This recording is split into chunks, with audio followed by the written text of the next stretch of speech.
os queridos que abrem suas Bíblias, segunda carta, apóstolo Pedro, capítulo 1. Nós faremos a leitura dos versículos 3 até o versículo 11.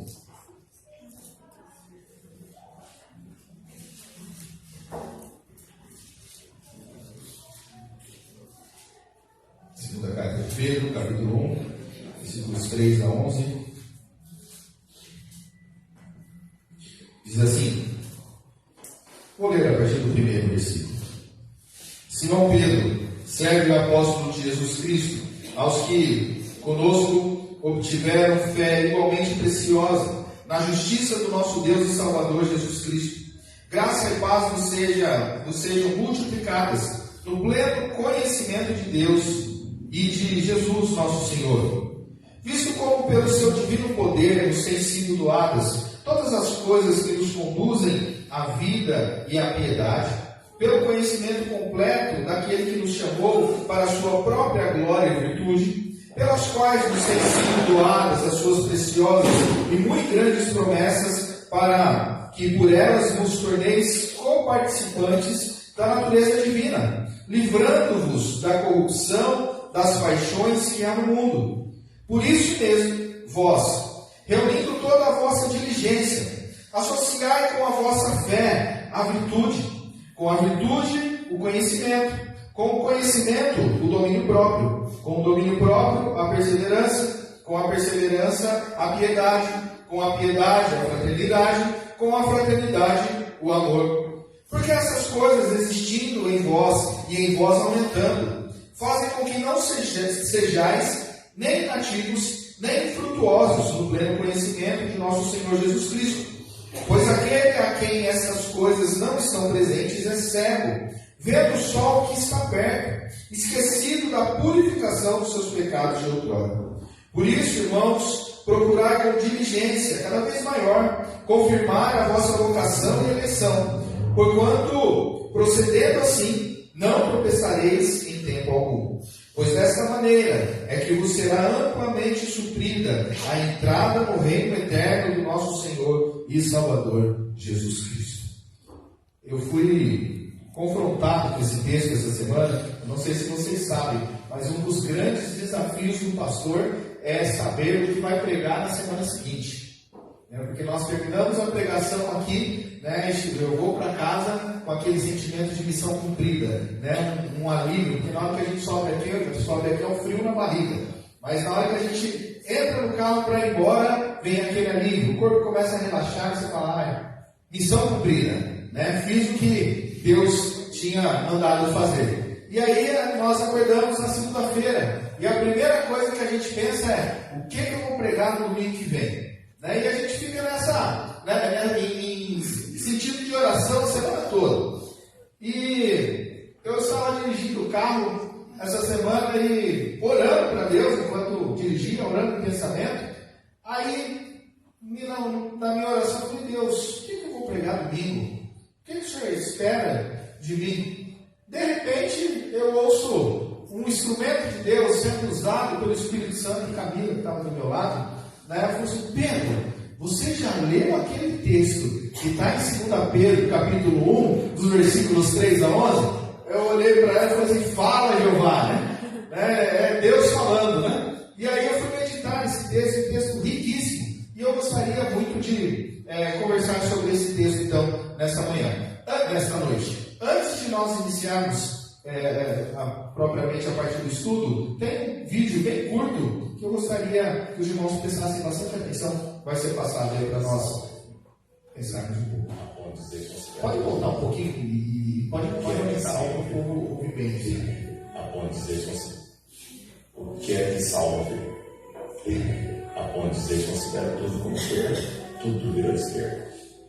Deu o tempo de um duro naquela lei de Patmos, que fez ele cair no chão como morto, que Isaías, entendeu? Quem que Abraão almoçou? Entendeu? Quem é que estava naquela fornalha? Entendeu? O que é que nos tira desse lugar raso e nos coloca numa radicalidade de alguém que viu algo? Porque assim, de verdade, eu estou cansado de ser um professor, né? Deus tem falado muito isso, de tipo, Cara, no show, eu não show isso especial de pregadores. Vocês estão sendo testemunhas. A testemunha fala do que viu. Não só do que leu, do que aprendeu, mas do que viu, do que ouviu, do que as minhas mãos apalparam. Do que experimentou. Ser testemunha de uma vida prática do que você está contando. E não é ocasional que a palavra testemunho vem do Rio. Alguém que experimentou uma verdade tão profunda que está pronto para dar a sua vida e função de quê? O que é salvo? Já acabou aqui o vídeo. Pode acender as luzes, por favor? Obrigado. E esse vídeo também, antes do texto, né, antes de entender que era isso que Deus queria falar conosco nessa noite, esse vídeo também me impactou um pouco. Eu até postei no Instagram aí, quem viu aí, né? E esse texto, esse homem que fala, ele é o Douglas Gonçalves. Talvez você já tenha visto o canal dele no YouTube, se chama Jesus Cop. E esse homem é um homem de Deus. Tem ensinado muitas pessoas. Né? Eu gosto muito de ver muita coisa que ele fala, que ele escreve. E este recorte desse vídeo é um podcast onde ele está entrevistando uma mulher, a Ariadna Oliveira. Ela é uma missionária e ela vai para os lugares onde o evangelho mal é pregado, né? Onde se é proibido levar a Bíblia, e essa mulher ela tem ido para esses lugares, tem pregado a palavra de Deus. E me chama a atenção de ver um homem que tem um ministério tão abençoado, né? Alcança milhares de pessoas através da internet. Ele é de Bragança Paulista, abriu agora a igreja, chama Família de Jesus Cop. E um homem que tem trabalhado na obra de Deus, que tem influenciado pessoas, tem abençoado pessoas.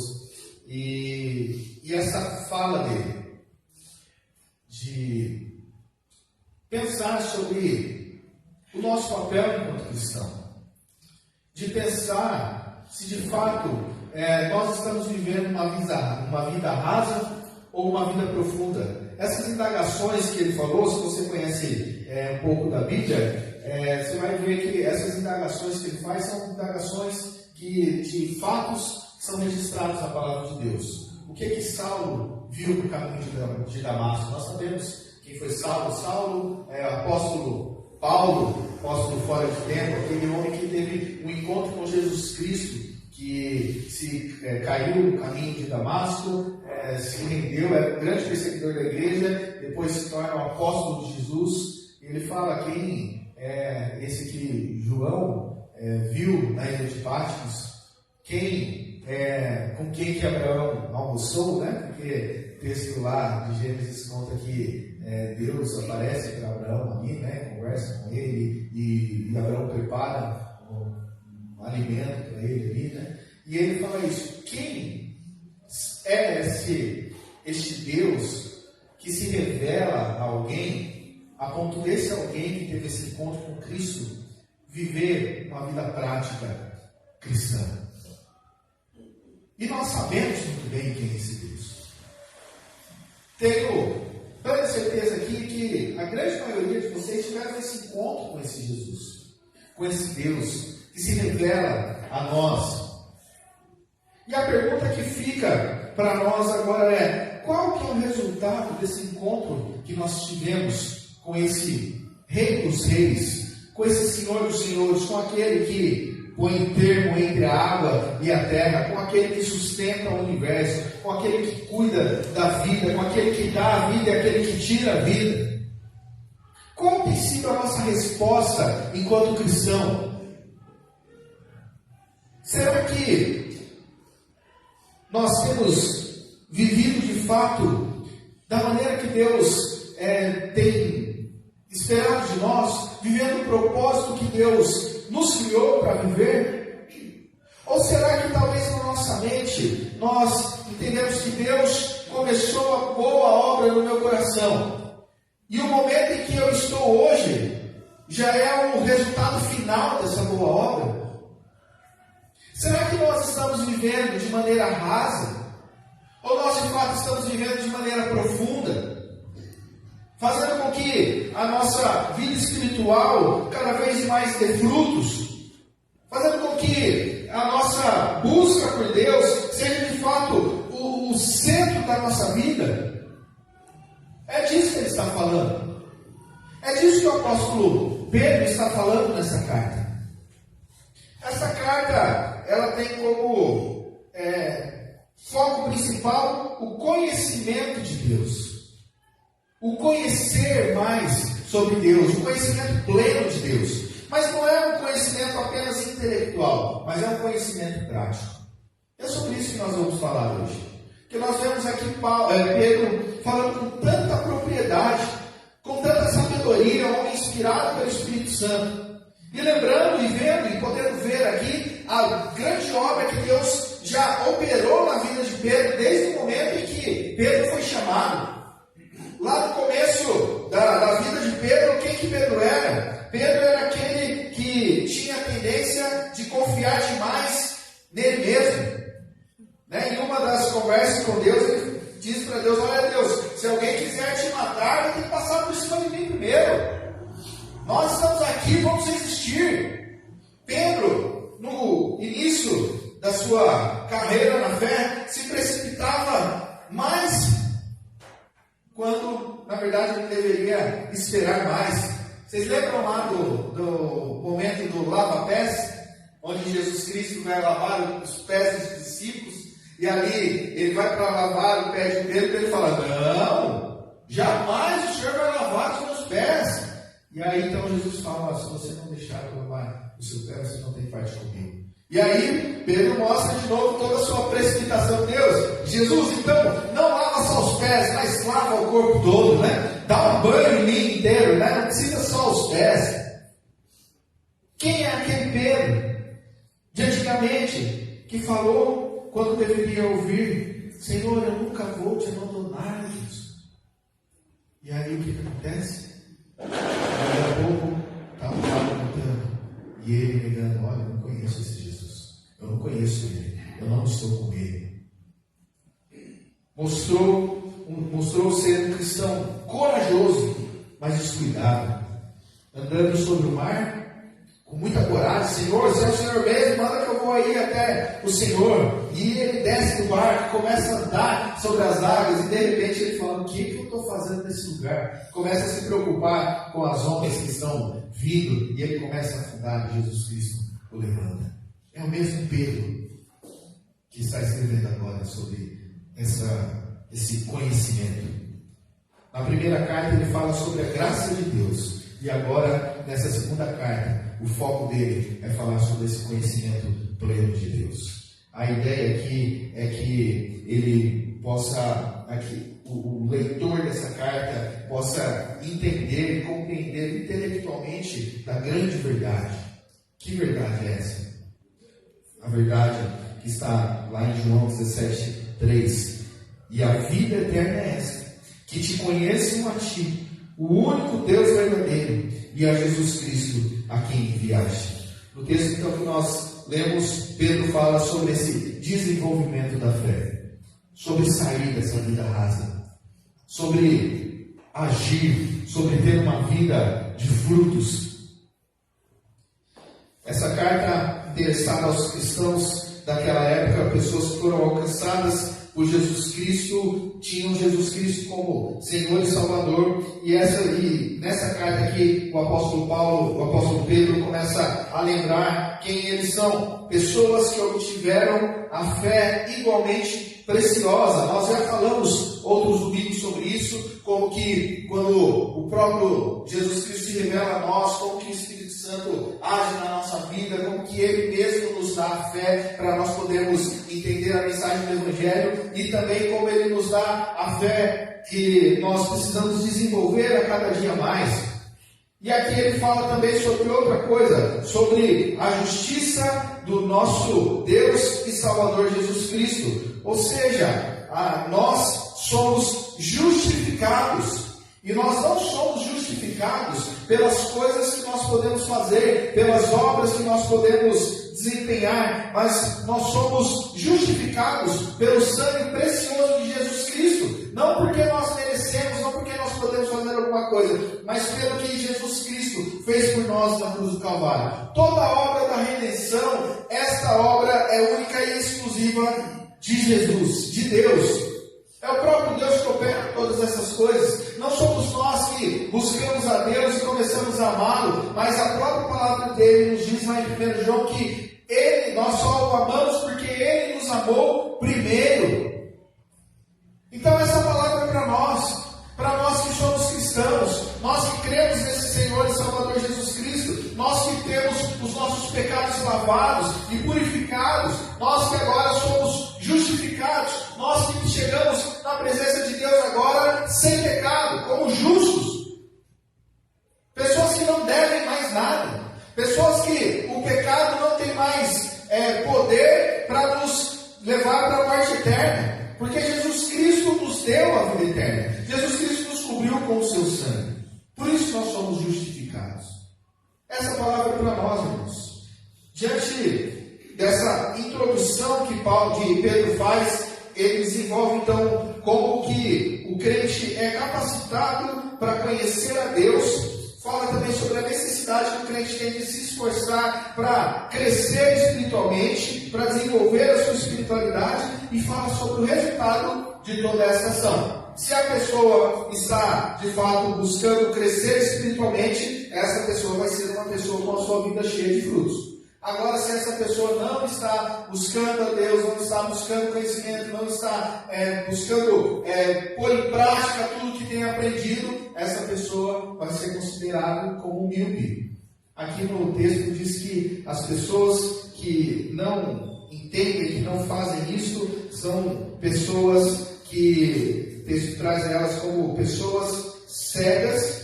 Versículo 9: pois aquele a quem essas coisas não estão presentes é cego, vendo só o que está perto. É cego, nós entendemos que o cego não vê nada. Quem vê o que está perto é o míope, né? Quem não vê longe, né? Tem problema de visão, é por causa da miopia. E é sobre isso que ele está falando aqui. Como que você tem vivido então? Qual tem sido o resultado da sua busca, da sua vida espiritual? É uma vida cheia de frutos, ou nós temos vivido como uma pessoa que necessita de óculos e que tem um grau muito alto e que sem óculos não consegue enxergar quase nada, só consegue enxergar de perto? E além do mais, não só míope, mas talvez até com um problema de esquecimento, perda de memória, porque o texto ainda vai dizer que essas pessoas começam a se esquecer até que elas foram justificadas por Jesus Cristo. É sobre isso que nós vamos falar hoje. Em primeiro lugar, versículos 3 e 4 fala que Deus nos capacita a viver essa vida plena.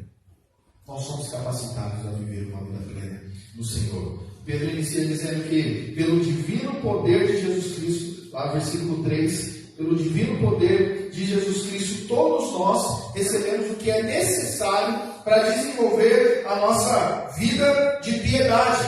Nós podemos usar como exemplo aqui, para ficar mais fácil de entender o que Pedro está dizendo, a vida de uma criança, de um bebê que acaba de nascer com toda a sua saúde, com toda a saúde plena. Essa criança está com os seus membros todos formados, todos os seus órgãos estão em pleno funcionamento, mas ainda ela não é capaz de fazer o que um adulto faz. O bebê, quando nasce, ele não consegue levantar e sair correndo. O bebê, quando nasce, não consegue falar, não consegue ir trabalhar, não consegue fazer qualquer coisa que um adulto pode fazer. Mas ele já tem todas as ferramentas para, no momento certo, poder fazer todas essas coisas. Com o passar do tempo, com os estímulos certos, todos os seus sentidos, todas as suas funcionalidades vão sendo aprimoradas, vão sendo aperfeiçoadas, e logo a criança já está correndo. Aí os pais já não conseguem mais colocar, dar ali toda a ordem dentro de casa, né? A criança corre para cá, para lá, pega pega uma coisa, leva para outro lugar, começa a falar, com o tempo ela começa a ter o seu raciocínio lógico, e com o tempo ela começa a se desenvolver cada vez mais. E quanto mais contato com o conhecimento essa criança tem, mais ela aprende e aplica na sua vida. Não é assim mesmo que funciona? A nossa vida é desse jeito. E é isso que o apóstolo Pedro está dizendo. Nós estávamos mortos nos nossos delitos e pecados. Morto pode fazer alguma coisa? Não. Morto não faz nada. Né? Quem morreu, acabou. Né? Não dá para se mexer mais. Não tem como tomar nenhum tipo de atitude. E era assim que nós vivíamos. Mas agora nós fomos alcançados por Jesus Cristo. O Espírito do Senhor nos regenerou. Nós nascemos novamente, nascemos do alto. Agora nós somos capacitados a colocar em prática tudo que Deus nos ensina na palavra de Deus. Tudo que Ele nos ensina através da Bíblia. Nós não somos mais os filhos da ira, mas agora nós somos filhos de Deus. Antes de termos esse encontro com Cristo, nós estávamos diante de um tribunal, diante de um júri, e o juiz ali era o próprio Deus, porque o homem estava em pecado, e por causa do pecado ele estava separado de Deus, ele estava em guerra com Deus. Mas a partir do momento que nós temos esse encontro com Cristo, a partir do momento que entendemos que Ele é nosso Senhor e Salvador, a nossa condição muda. Nós agora não estamos mais diante de um júri. Deus não nos trata mais como um réu, mas agora Deus nos trata como filhos. Você que tem filho sabe muito bem do que eu estou falando. Se o seu filho faz alguma coisa de errado, você vai deixar de amá-lo? Se o seu filho faz alguma coisa que vai contra o que você ensinou, o que você vai fazer? Você vai tentar ensinar novamente. Se necessário for, você vai disciplinar o seu filho. E é assim que Deus age na nossa vida. Por isso nós somos justificados. E diante desse novo nascimento, Deus nos dá tudo o que precisamos para desenvolver a vida espiritual. Nós já falamos aqui, nós recebemos até a própria fé para poder responder positivamente ao chamado de Jesus Cristo. Ele nos dá a fé santificadora, que é a qual nós precisamos desenvolver cada vez mais. Ele nos capacita a entender como que Deus se revela em toda a Escritura, e por isso a necessidade de nós estudarmos a palavra de Deus, tanto sozinhos quanto dentro da igreja. E principalmente, irmãos, Deus, Ele nos dá, nós podemos conhecer a esse Deus, Ele se revela através de Jesus Cristo. O texto de João 14, 8 e 10 diz assim: replicou-lhe Filipe: Senhor, mostra-nos o Pai, e isso nos basta. Disse-lhe Jesus: Filipe, há tanto tempo estou convosco e não me tens conhecido? Quem que vê a mim, vê o Pai. Como dizes tu, mostra-nos o Pai? Não crês que eu estou no Pai e o Pai está em mim? As palavras que eu vos digo, não as digo por mim mesmo, mas o Pai que permanece em mim faz as suas obras. Portanto, queridos, esse conhecimento, ele nos leva a viver em conformidade com o propósito que Deus tem para cada um de nós, com o propósito que Deus nos chamou para viver, ou seja, viver para a glória e para a virtude do nosso Deus. É isso que o texto aqui fala para nós. E virtude, quando Pedro trata esse assunto de virtude, ele está querendo falar sobre excelência.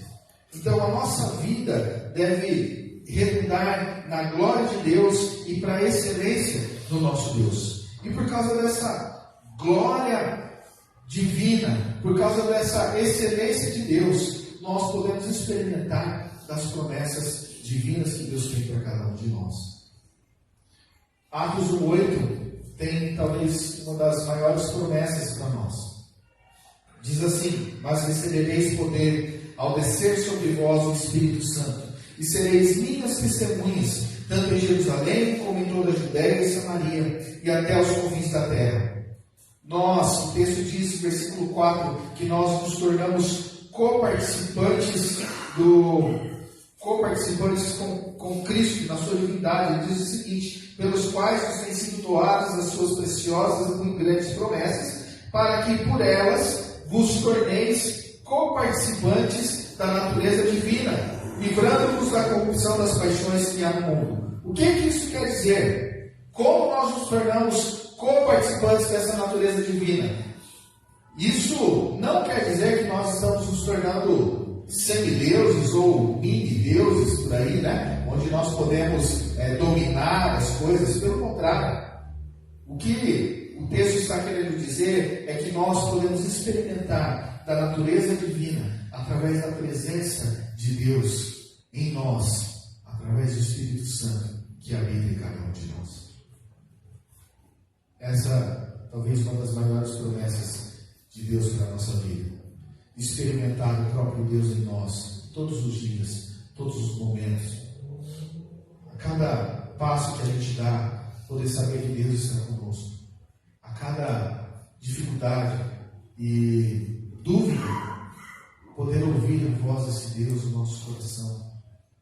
Poder ser guiado pelo Espírito Santo, cuidando, nos capacitando, nos impulsionando para viver de modo diferente, de como nós podemos agradar a Deus, de como nós podemos adorá-lo, como nós podemos louvá-lo.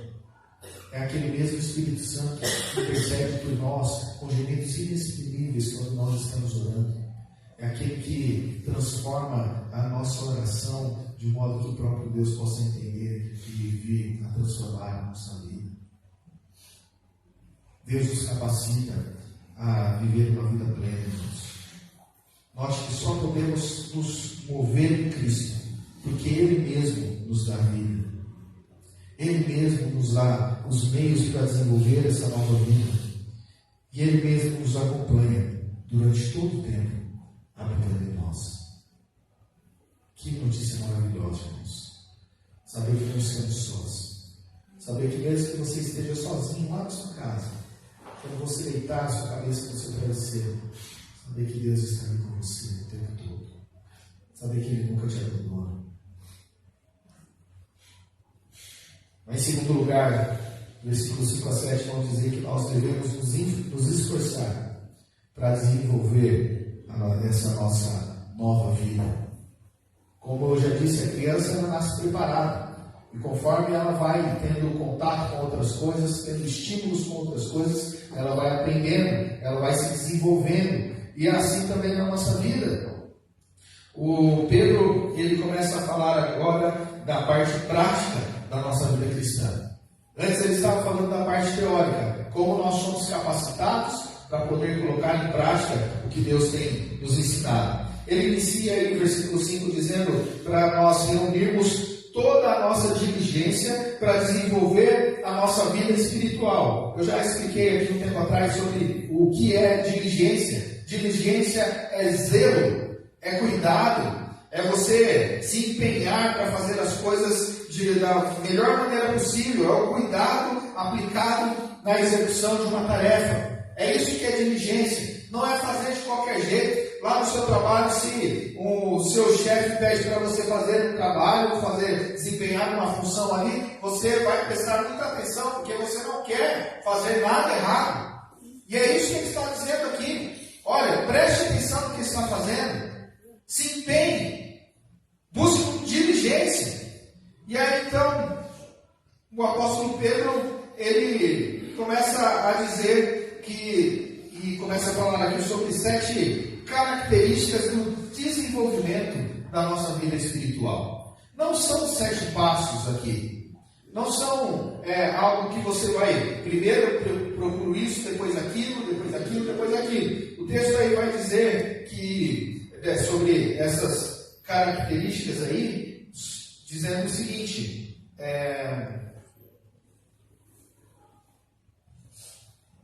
que primeiro nós precisamos associar a fé com a virtude com o conhecimento com o domínio próprio com a perseverança com a piedade com a fraternidade e a fraternidade com o amor. Como nós desenvolvemos essas coisas? Como eu disse, não é um passo a passo. A gente pode exemplificar aqui a vida de uma pessoa que gosta muito da academia, que começa a frequentar a academia. Ela vai e começa a se exercitar. E ali, os benefícios são muito grandes na vida dessa pessoa. a pessoa ela começa a exercitar, começa a desenvolver o músculo, mas a partir disso, todo o corpo começa a se desenvolver, todo o corpo é beneficiado. A imunidade, a resistência da pessoa aumenta, a pressão arterial, a diabetes é controlada, é regulada, a disposição física aumenta. Então todo o corpo é beneficiado com isso. E aqui nesse texto, ele vai falar mais ou menos essa que é a ideia que Pedro está dizendo. Ele está falando assim, olha, se começarmos a exercitar essas coisas, todas as outras coisas aí que estão relacionadas, elas também serão exercitadas. Mas fica algo para nós pensarmos aqui. Se uma pessoa vai na academia e ela só malha o braço direito, ela está fazendo da melhor maneira? Não, ela vai ficar com um braço muito grande ou um braço muito pequeno. Aqueles que gostam de ficar fortes, né, geralmente os homens vão lá e gostam de malhar todos os membros superiores, né? Malha braço, peito, costa, e aí na hora que você olha para a perna do indivíduo, é mais fino que meu dedo, né? Parece, sabe aquele espino de jogar golfe, né? Que coloca a bolinha em cima, né? Em cima é gordinho, embaixo bem fininho, né? Então é mais ou menos assim. O que é necessário fazer? Exercitar o corpo todo. Agora imagina, irmãos, se nós exercitarmos uma dessas coisas, as outras já começam a ser exercitadas. Imagina se a gente começa a exercitar todas essas virtudes ao mesmo tempo. Se a gente começa a buscar todas essas virtudes, como que a nossa vida vai ser? Como que o nosso crescimento vai ser? E note as características de cada uma dessas virtudes. Primeiro ele fala sobre a virtude em si, e nós já falamos sobre isso, que significa excelência, aqui em 2 Pedro. E os filósofos gregos, eles entendiam o significado de virtude como o cumprimento de algo. Ou seja, se a natureza ela dá fruto no tempo certo, ela foi criada para isso, então eles entendem que a natureza está tendo o seu resultado com excelência. Se o instrumento, o violão, ele está bem afinado, e quando você faz o acorde certo e toca nas cordas ali, e todo aquele som sai de maneira harmoniosa, ele está sendo um instrumento excelente, porque ele foi criado para isso. Ele está configurado do jeito certo. E é assim também na nossa vida. O cristão foi criado com um propósito. Qual é o propósito que nós fomos criados? Para adorar a Deus e gozar eternamente, ter prazer nesse Deus. Nós fomos criados para isso. Nós não fomos criados para ser colocados como cabeça, não por cauda. Nós não fomos criados para se deleitar no melhor desta terra, para ser prósperos. Por mais que Deus muitas vezes nos dê tudo isso, mas nós não fomos criados para isso. Nós fomos criados para adorar a Deus. Nós fomos criados para ter prazer nesse Deus. E quando nós vivemos desse modo, quando nós nos satisfazemos em Deus, nós estamos vivendo com excelência.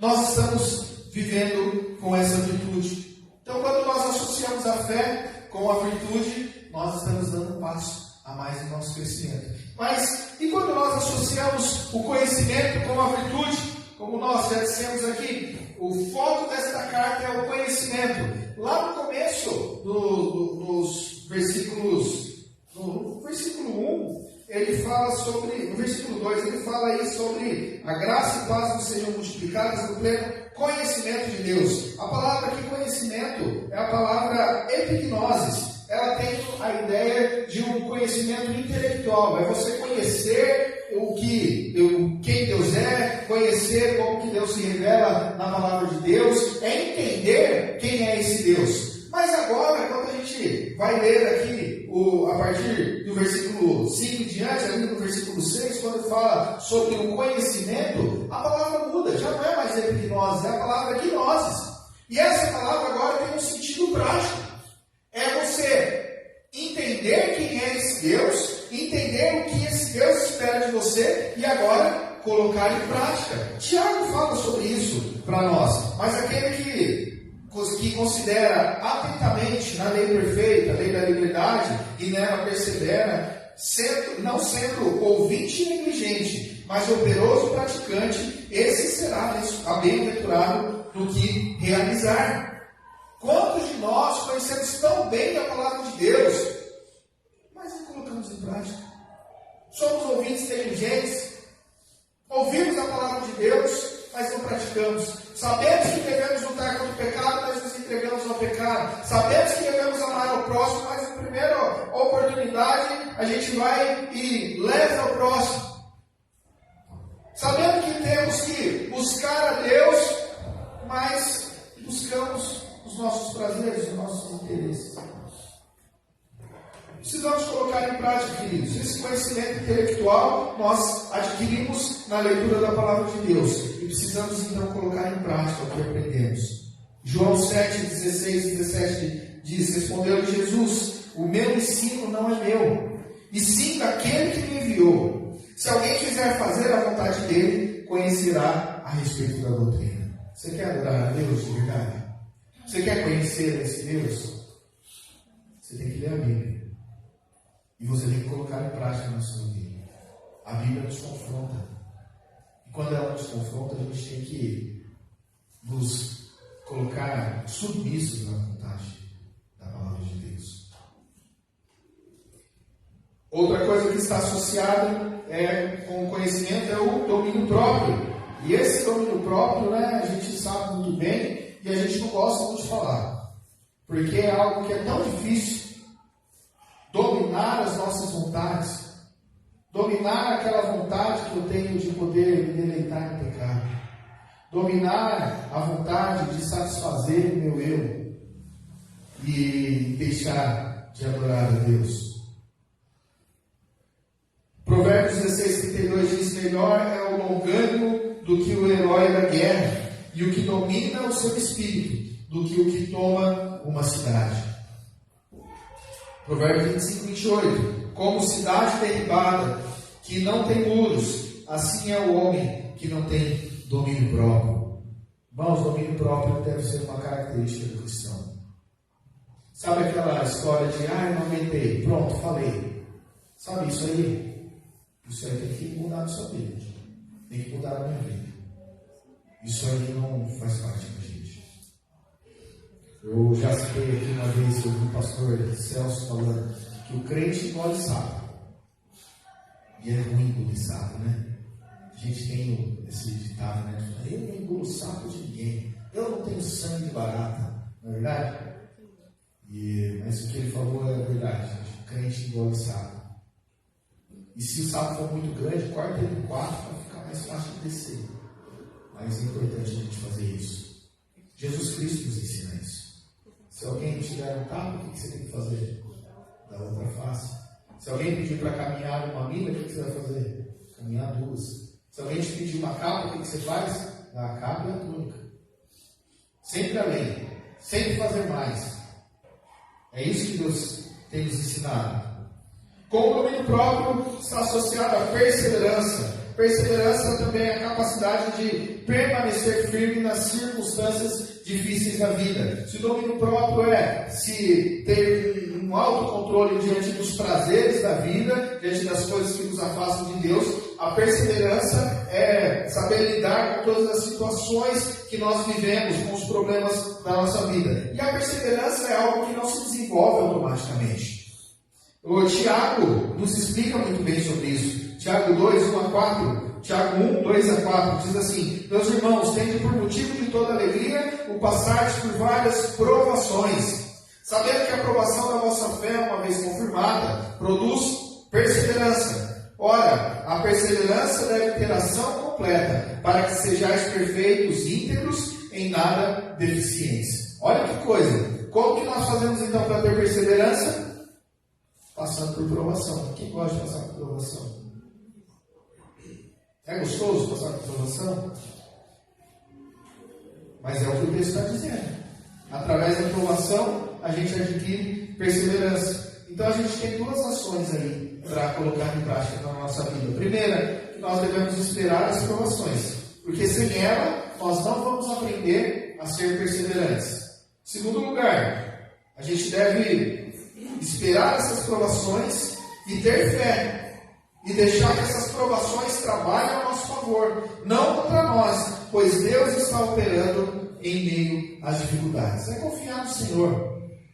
Hoje ainda ouvia o pastor Hernandes pregando agora à tarde e ele falava sobre a confiança no Senhor, né? E ele citou aquele salmo tão conhecido: os que confiam no Senhor são como os montes de Sião, que não se abalam, mas permanecem para sempre.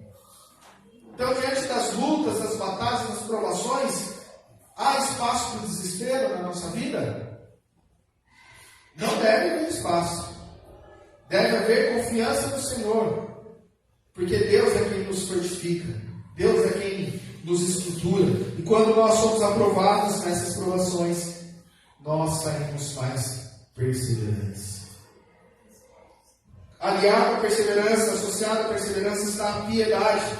Piedade tem o sentido de religiosidade no bom sentido. É você estar bem com o seu relacionamento com Deus e também com o próximo. E esse relacionamento com o próximo glorifica a Deus. Isso é viver uma vida de piedade. É viver uma vida longe da busca pelas coisas fúteis da vida, pelas coisas mesquinhas, e buscar sempre ser obediente a Deus, focando no serviço ao próximo. E associado também à piedade está a fraternidade. E o que é fraternidade? É o amor fraternal, desenvolver o amor fraternal, é amar o seu irmão. Aqui nós estamos falando de irmãos em Cristo. 1 Pedro 1,22 diz: tendo purificado a vossa alma pela vossa obediência à verdade, tendo em vista o amor fraternal não fingido, amai-vos de coração uns aos outros ardentemente. Ardentemente. Nós precisamos amar uns aos outros, ser bênção na vida uns dos outros, dentro da igreja, com os de casa, com os da família da fé. É isso que o texto aqui está dizendo. Hebreus 13:1 diz: seja constante o amor fraternal.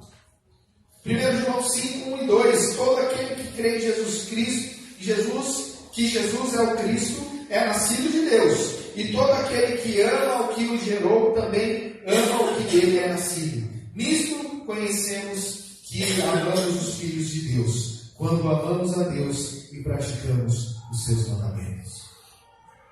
Precisamos desempenhar mais o amor ao próximo. Você conhece, você sabe o nome de todas as pessoas que frequentam a igreja? Você sabe das lutas das pessoas que frequentam a igreja?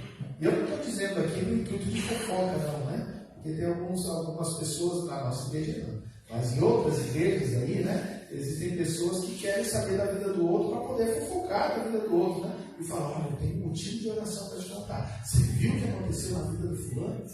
E aí começa, né? Mas no sentido positivo. Você conhece as lutas, as batalhas da pessoa que está aí do seu lado agora? Da pessoa que está sentada atrás de você ou na sua frente? Amor ao próximo, amor fraternal. Mas nada disso vale se não tiver por último, talvez a maior das virtudes aqui, associadas à fraternidade, está o amor. O amor. Jesus Cristo é o amor. Jesus Cristo é aquele que deu a maior prova de amor pelos escolhidos. Deu a sua vida em favor de nós. Pagou pelos nossos pecados.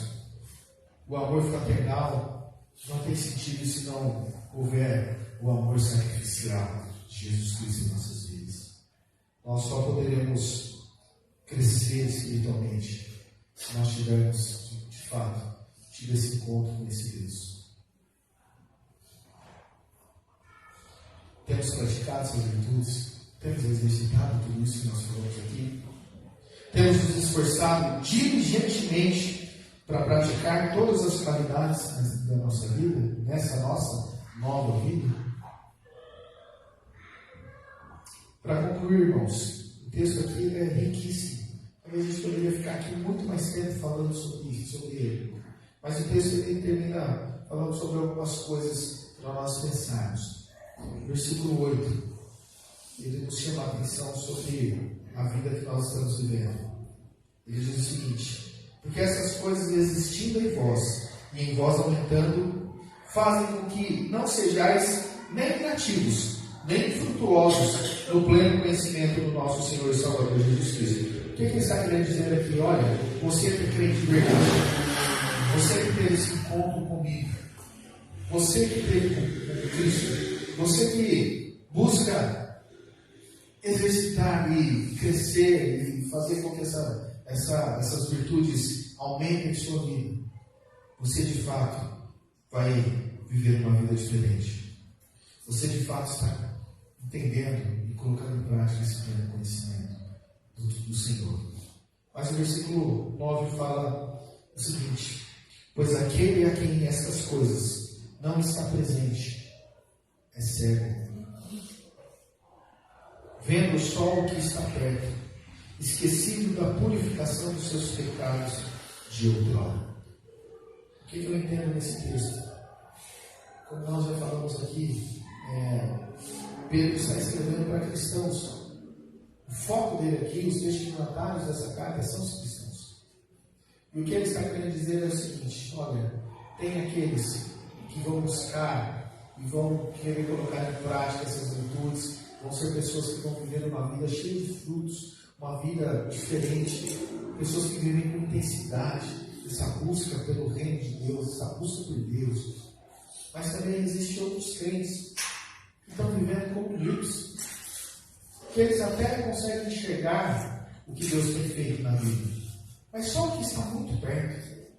Não consegue ter uma visão apurada de toda a obra de Deus. Não consegue ter uma visão apurada do cuidado desse Deus. Não consegue ter uma visão apurada a ponto de ter guardado no coração de que Jesus Cristo pagou por todos os nossos pecados naquela cruz do Calvário, e que agora nós não devemos nada, que agora aqueles que foram dados na mão de Jesus Cristo, nenhum irá se perder, que agora o nosso fim é de fato a cidade celestial.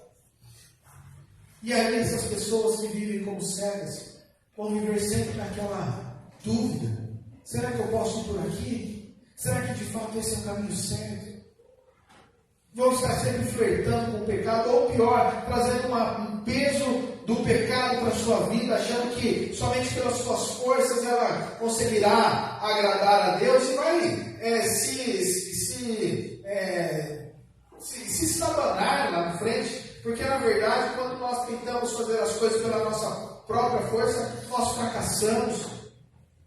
E aí então, diante disso, a pessoa começa a fracassar e vai se sentindo cada vez mais longe de Deus, com o peso da lei nas suas costas, esquecendo que Jesus Cristo morreu por nós, e Ele diz: vinde a mim todos os que estão cansados e sobrecarregados, e eu vos aliviarei. Tomai sobre vós o meu jugo e aprendei de mim, porque sou manso e humilde de coração.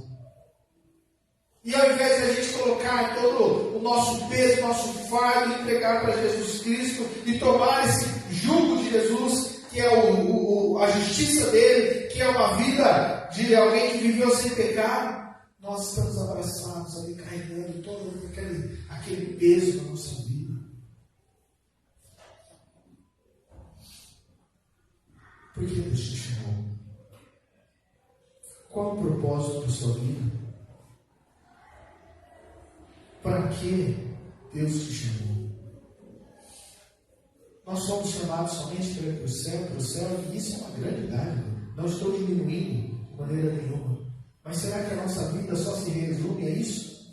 A partir do momento que tivemos um encontro com Cristo, é sentar no banco e esperar a volta dele? Ou nós vamos ser testemunhas? Ou nós vamos sair daqui falando do amor que um dia impactou a nossa vida, falando do amor que um dia transformou a nossa história?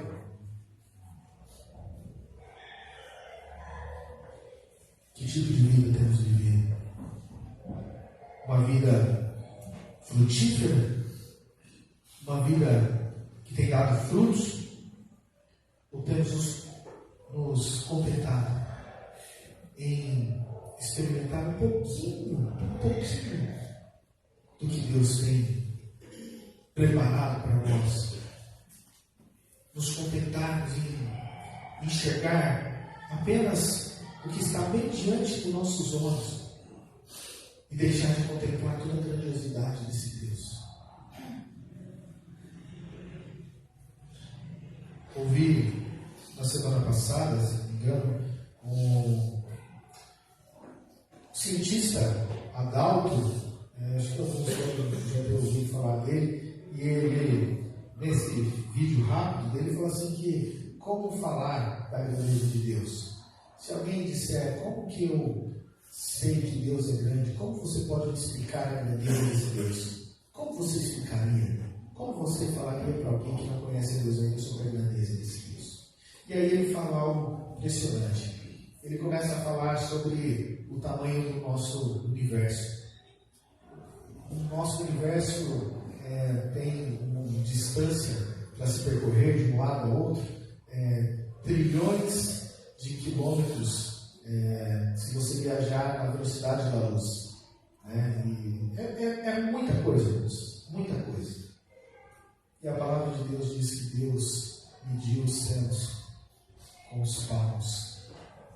Palmos. Esse é o nosso Deus. Um Deus grandioso. Um Deus que transformou a nossa vida. Um Deus que é tão grande que mede o universo inteiro com a própria mão. Um Deus que sustenta a nossa vida e que pode sustentar a vida daqueles que estão passando por dificuldades, que estão sofrendo com o pecado. O que resume a nossa vida aqui? Eu vou pedir para colocar de novo aquele vídeo. Eu queria que essa indagação do Douglas fosse a nossa hoje. Que você se perguntasse sobre isso.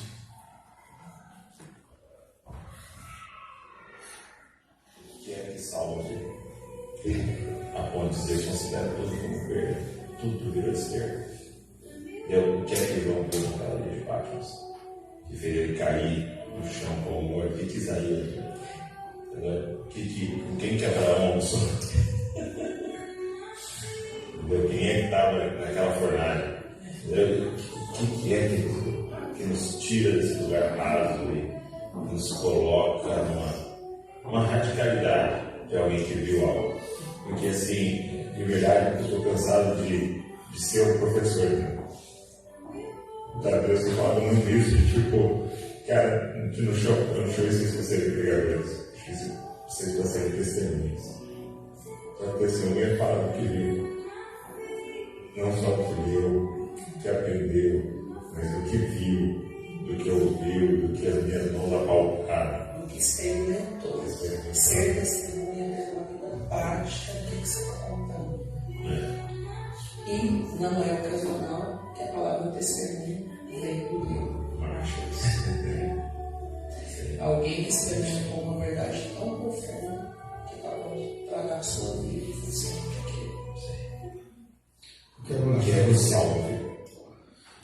Quero orar por você que já experimentou essa verdade.